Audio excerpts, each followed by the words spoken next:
And there are three purposes to the conference, and of the three, the last one is called Emphasize the Importance of an In-Depth Understanding of Current Realities in Tibet and One's Own Responsibility, as one of the three goals of the conference. And so my talk was entitled, somewhat serendipitously, not too thoughtfully, as Challenges and Opportunities of Diaspora Communities.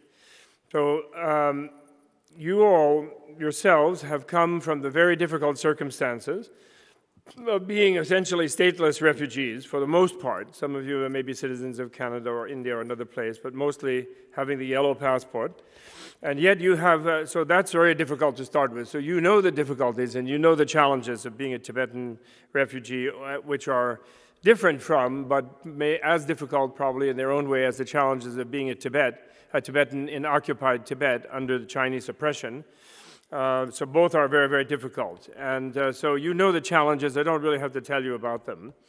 And you also, however, perhaps aren't aware, or you are aware because you are in different schools and colleges in North America, which itself was a long and hard road for you, I'm sure. And so you know that you have great opportunities for personal success in your chosen careers, as well as the potential to make a great contribution to the societies in which you are working, wherever you may live in the future, and also, of course, to your homeland, currently still under relentless occupation by the Chinese government, and structurally, and actually still under a level of oppression that I call structural genocide. What I mean by structural genocide is that the Chinese, to the rest of the world, since they only invaded Tibet in 1951 after the founding of the UN, they have to pretend that they always own Tibet, and the existence of the Tibetan people is a living challenge to their claim of ownership. And in the long run, it refutes it. The existence of Tibetan culture as something different from Chinese culture, the existence of Tibetan language, etc., different from Chinese language, the fact that hardly any Tibetan knows who Confucius is.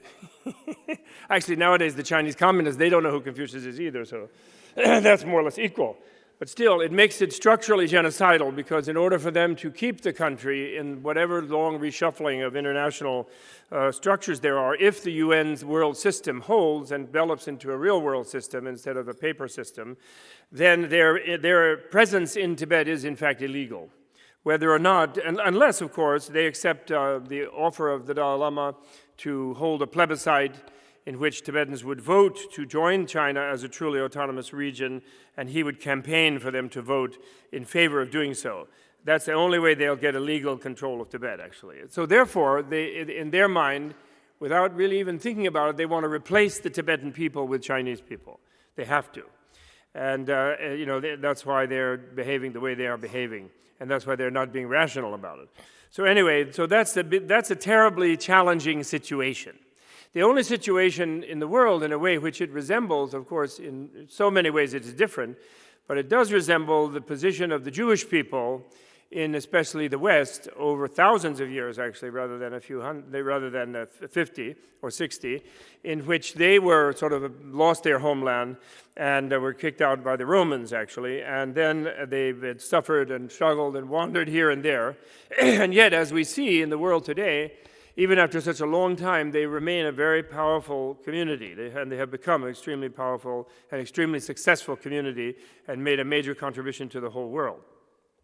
So even under such difficult circumstances as the genocidal one, which the Jewish people as well as the Tibetan people have suffered, there are tremendous opportunities. And in a way, that because of the nature of reality, from what you have suffered, if you learn how to take advantage of it, you can actually benefit by suffering, sadly as it may be.